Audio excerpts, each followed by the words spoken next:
What came first, the chicken or the egg? If God created the universe, who created God? If we are living inside a computer simulation, who created the simulators, and are they living in a simulation within a simulation, and where does the simulation end? And then also, if the Big Bang, as the atheists believe, created the universe, what came before the Big Bang?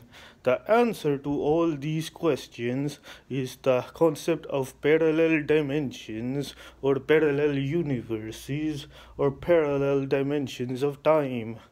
Basically, the egg and the chicken don't go in linear time. They exist side by side. They exist in parallel dimensions.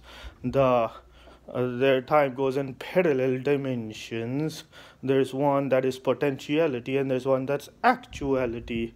Unlike the A theory of time, where because past, present, future, there are two dimensions. There's one A direction of time, and there's also a B direction of time. Just like the B theory of time says all times exist at the same time.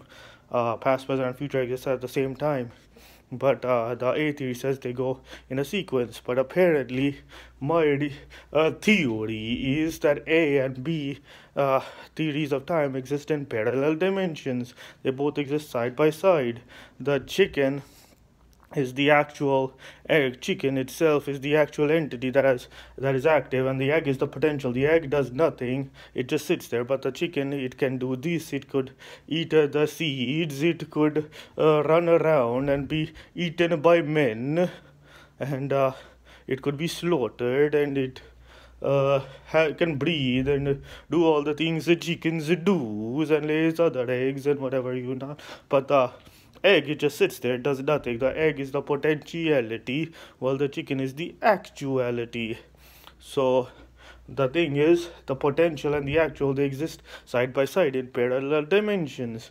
Basically, in the B theory, in my B model, the time, or the egg model, that time is like a circle. It just goes in it's like a circle, and the A theory, its eighth dimension of time is like a line. The chicken dimension, I say, the egg dimension, time doesn't move. It just is absolute stillness and potentiality, and no actuality. Like time, there's no space, there's no time, there's no matter. It's just, and like, why is there something rather than nothing? Well, actually, they exist in parallel dimensions.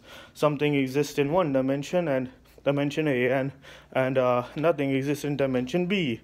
So there's nothingness, absolute darkness, nothingness, and no movement, no time in one dimension, but in the other there's movement, actuality.